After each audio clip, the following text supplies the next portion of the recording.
YS Jaganmohan Reddy గారు ప్రస్తుతం ఈరోజు తెనాలి పర్యటన ముగించుకోవడం జరిగింది. తెనాలి పర్యటనలో ఆయన చేసింది ఏంటంటే ఏదైతే ఇటీవల వచ్చినటువంటి తెనాలి ఐతానగర్లో అరికాలు కోటింగ్ యువకుల కుటుంబాన్ని పరామర్శించారు. అయితే జగన్ గారు ఈ పర్యటన ద్వారా ప్రజల్లోకి కానీ వాళ్ళ పార్టీ కేడర్కి కానీ ఏ సందేశం ఇస్తున్నట్లు, ఆ కుటుంబాలను పరామర్శించడం ద్వారా ఆ కుటుంబానికి అండగా నిలబడ్డారా, అసలు మొత్తానికి పరిస్థితులు ఏంటి, ఇవన్నీ కూడా తెలుసుకోవడానికి మనతో ఉన్నారు కాంగ్రెస్ పార్టీ రాష్ట్ర అధికార ప్రతినిధి అయినటువంటి కాసరగడ్డ నాగార్జున గారు. అన్న నమస్కారం. అన్న నమస్తే తమ్ముడు. ఇప్పుడు చూసుకుంటే జగన్మోహన్ రెడ్డి గారు మొన్నటిదాకా బెంగళూరులో ఉన్నారు. బెంగళూరు నుంచి ఆంధ్రప్రదేశ్కి ఏదన్నా రాష్ట్రంలో పరిస్థితులు వచ్చి వెళ్ళడం జరుగుతుంది. తాజాగా చూసుకుంటే మొన్నటి రోజున మనం చూసుకుంటే కొన్ని వీడియోలు వైరల్ అయ్యాయి. ఒక ముగ్గురు యువకుల్ని పోలీసులు అరికాలు కోటింగ్ ఇవ్వడం.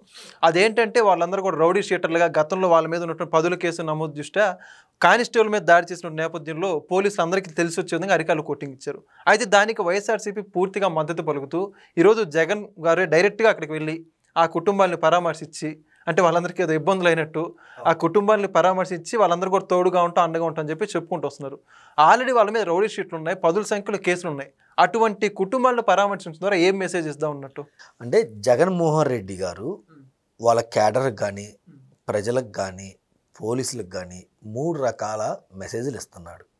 ఈ యొక్క తెనాలి టూర్ విషయం మీద ఏంది ఇస్తున్నారు? మొదటిది ఏంటంటే కార్యకర్తల్ని పోలీసులను కొడితేనే నేను అతనికి సపోర్ట్గా నిలబడ్డా కదా, మీరు అంతకన్నా పెద్దవి చేయండి, ఏపీలో లా అండ్ ఆర్డర్ కంట్రోల్ లేకుండా చేయండి, దేనికైనా మీరు బరి తెగించండి, నేను మీ ఇంటికి వస్తా, మీకు ఓదార్పు యాత్ర చేస్తా, మీకు అండగా నిలబడతా అనే మెసేజ్ ఆయన కార్యకర్తలకు ఇస్తున్నారు. మొదటిది. సరే, జగన్మోహన్ రెడ్డి గారు ఆ మెసేజ్ ఇచ్చారు, కార్యకర్తలు తీసుకుంటారు, తీసుకొని ప్రతి ఒక్కళ్ళ మీద గొడవలు పెట్టుకోవడం, దౌర్జన్యాలు చేయడం, అక్రమాలు చేయడం చేస్తారు. చేస్తే పోలీసులు ఊరుకుంటారా? కేసులు పెడతారు కదా, కోర్టుకి వేస్తారు కదా, కోర్టు జైలుకి పంపించింది కదా. అంటే వాళ్ళ కుటుంబాలు కోర్టు జైలు వయా ఇల్లు అలా తిరుగుతూ ఉంటే వాళ్ళు ఎప్పుడు డెవలప్ అవుతారు? వాళ్ళ తల్లిదండ్రులకు వాళ్ళు మంచి ఏం చేయగలరు, సొసైటీకి మంచి ఏం చేయగలరు, వాళ్ళు ఎప్పుడు డెవలప్ చేసుకోగలరు? ఇలా ఎన్ని డబ్బులు అయిపోతే వాళ్ళ ఆస్తులు అమ్ముకొని వాళ్ళు ఇది చేయాల్సి వచ్చింది. దీని ద్వారా ఆ సమాజంలో అరెస్ట్ అయిన వాళ్ళు ఎవరిని పర్సనల్గా తీసుకుంటారు? కోట ప్రభుత్వాన్ని, దాంతోపాటు పోలీసుల్ని పర్సనల్గా తీసుకుంటారు.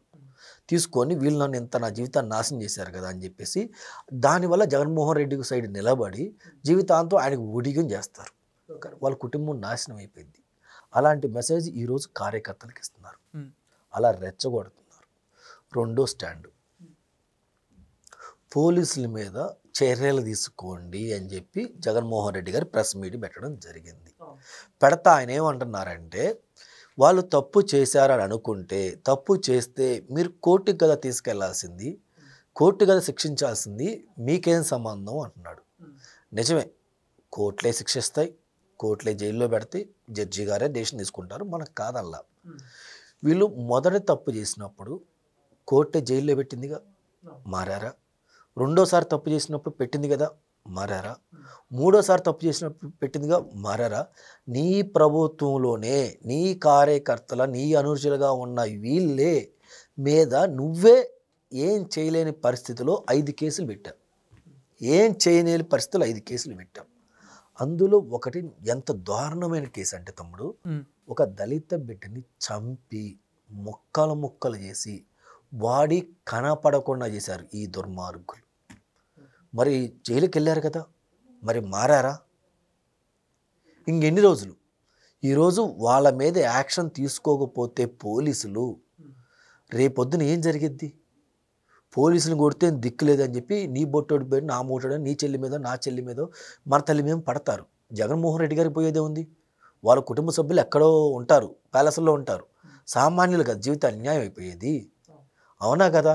ఇప్పుడు జగన్మోహన్ రెడ్డి గారి ప్లాన్ ఏంటంటే, పోలీసుల మీద కనుక కూటమి ప్రభుత్వం యాక్షన్ తీసుకుంటే రాష్ట్రంలో ఏ పోలీసులు ఇంకా పనిచేయరు, మనకెందుకు, మనం నీతిగా నిజాయితీగా మన డ్యూటీ మనం చేస్తేనే కూటమి ప్రభుత్వం మన మీద యాక్షన్ తీసుకుంది, మనకెందుకు, మనం సైలెంట్గా ఉందాం, వాళ్ళు సావు వాళ్ళు చస్తారు అనే విధంగా ఈయన ప్రలోభ పెడుతున్నాడు ప్రభుత్వాన్ని. ప్రభుత్వం పోలీసుల మీద కేసులు తీసుకోకూడదు, సన్మానం చేయాలి నన్ను అడిగితే. ఎందుకన్నా సన్మానం చేయటం అంటే, నువ్వు కానిస్టేబుల్నే కొట్టావంటే బరి తెగించి సామాన్యులు ఎందుకు వదిలిపెడతావు? నువ్వు నిజంగా జైల్లో పెడితే మారేవాడు అయితే ఫస్ట్ 2-3 సార్లు మారాలి కదా.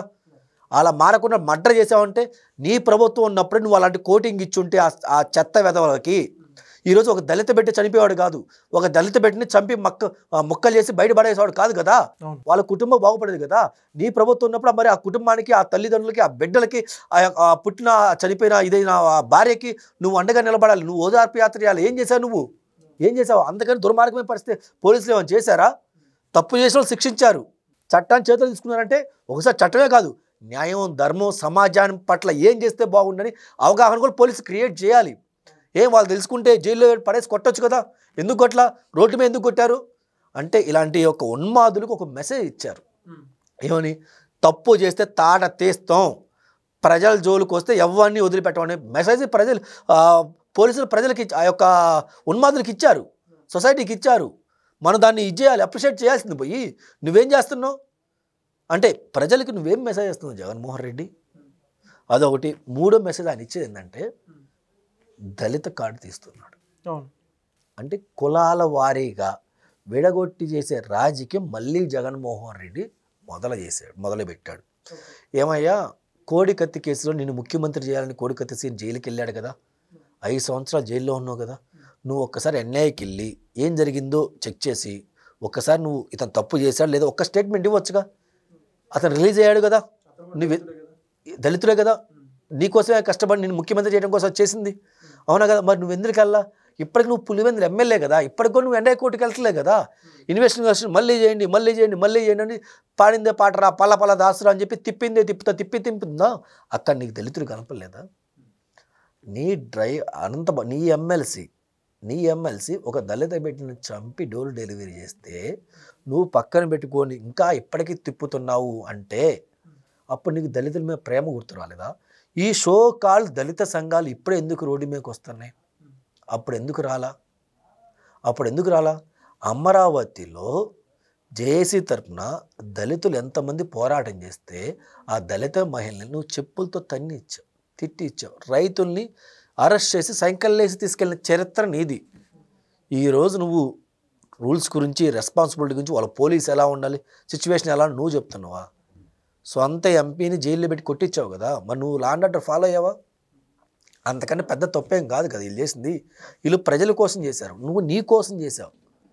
ఈరోజు నువ్వేం తెలియనొట్టి దళితులకి అది చేస్తున్నారు, దళితులకి ఇది చేస్తున్నారంటే నీ టైంలో దళితుడికి శిరోముండం చేశారు. గౌరవంగా బతికిన ఒక డాక్టర్ కుటుంబాన్ని ఆ రోజులు కుల వివక్ష ఉన్నా కానీ ఎదుర్కొని నేను చదువుకోవాలి, సమాజానికి నేను పుట్టినందుకు ఒక మంచి చేయాలనే ఉద్దేశం చదువుకొని ప్రజలకు సేవ చేసే డాక్టర్ని నడి రోడ్డు మీద చొక్కా లేకుండా లాక్కొచ్చి నువ్వు అప్పుడు మెయింటైన్ చేస్తున్న పోలీసులు కొట్టించి ఇచ్చేసావు కదా. అప్పుడు నీకు దళితులు గుర్తురాలేదా? దళిత ఓట్లు గుర్తురాలేదా? దళిత కుటుంబాలు ఎంత ఇదిగా ఉంటే నీకు గుర్తురాలేదా? ఈరోజు నువ్వు ఆ ముద్దాయి దగ్గరకు వచ్చి ఆయన ప్రెస్ మీట్ చూస్తే చూదరా, ఆయన ఏం చెప్తున్నాడంటే మంగళగిరిలో ఉన్న వ్యక్తిని తెనాలి తీసుకొచ్చి కొట్టారంటావు.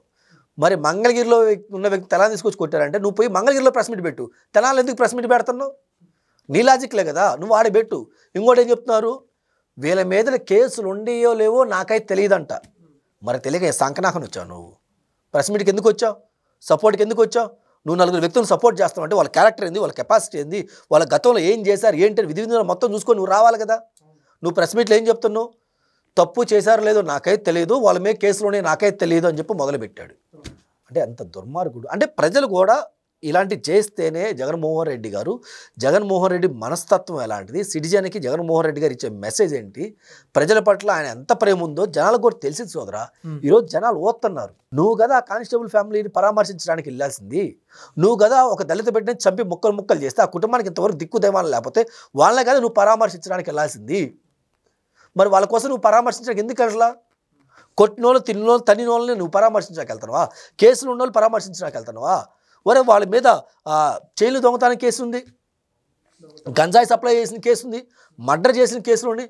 అలాంటి వాళ్ళకి నువ్వు వెళ్ళి సపోర్ట్ చేస్తామంటే సొసైటీకి కానీ, సమాజానికి కానీ, ప్రజలు కానీ నీ పార్టీ నువ్వేం మెసేజ్ ఇస్తున్నారు? అసలు నీ దగ్గర నాయకత్వ లక్షణాలు ఉన్నాయా? నువ్వు మళ్ళీ ఇస్తే రాజశేఖర రెడ్డి గారు భజన చేస్తావు. ఈరోజు రాజశేఖర రెడ్డి గారు కనుక బతికున్నా, షర్మిలమ్మ అపోజిషన్ లీడర్గా ఉన్నా, ముఖ్యమంత్రిగా ఉన్నా, మా స్టాండ్ ఏంటంటే తప్పు చేసిన పరాయుడైనా తరాయుడైనా తప్పే. ఏ పార్టీ ఎవరు మనం శిక్షించాల్సిన రాజశేఖర రెడ్డి గారి వాదన అదే ఉంటుంది, షర్మిలమ్మ వాదన కూడా అదే ఉంటుంది. కానీ ఈరోజు నువ్వు వాళ్ళని వెనకేసుకొచ్చినావు అంటే చూడు నాయకుడిగా నటించేవాడికి, అంటే నిద్రపోతున్నోడిని లేపొచ్చు, నటించేవాడు మనం లేపలేం కదా. ఈరోజు నాయకుడిగా నటిస్తున్నాడు జగన్మోహన్ రెడ్డి. ఆయన నాయకుడు అని చెప్పి ఐపాక్ టీం లాంటి టీములు గాలి కొట్టి పైకి పంపించిన బెలూన్ లాగా ఇప్పుడు పుల్ల తీసుకొని పొడిస్తే ఎలా పేలిద్దో అలా 1 by 1 పేలుతా వస్తుంది జగన్మోహన్ రెడ్డి గారి నిజ స్వరూపం. ఇతను నాయకుడికి ఎలా పనికి వస్తారు సోదరా? ప్రజలు కూడా ఆలోచిస్తున్నారు, ఇలాంటివి జరగాలి. జరిగితే జగన్మోహన్ రెడ్డి గారి క్యారెక్టర్ ఎందుకు ప్రజలకు తెలిసిద్ది, ఆటోమేటిక్గా ప్రజలు డిసైడ్ అవుతారు what is right what is wrong అని. కాంగ్రెస్ పార్టీకి బెస్ట్, జగన్మోహన్ రెడ్డి వేస్ట్, శరమ్నమ్మ గ్రేట్ అని చెప్పి అందరూ ఇటు రావడం కూడా జరిగింది. ఇంకా ఓకే, నిజంగా తెనాలి పర్యటనకు సంబంధించి జగన్మోహన్ రెడ్డి గారు చాలా చక్కగా చెప్పారన్న. Thank you. Please subscribe to Leo News for more videos.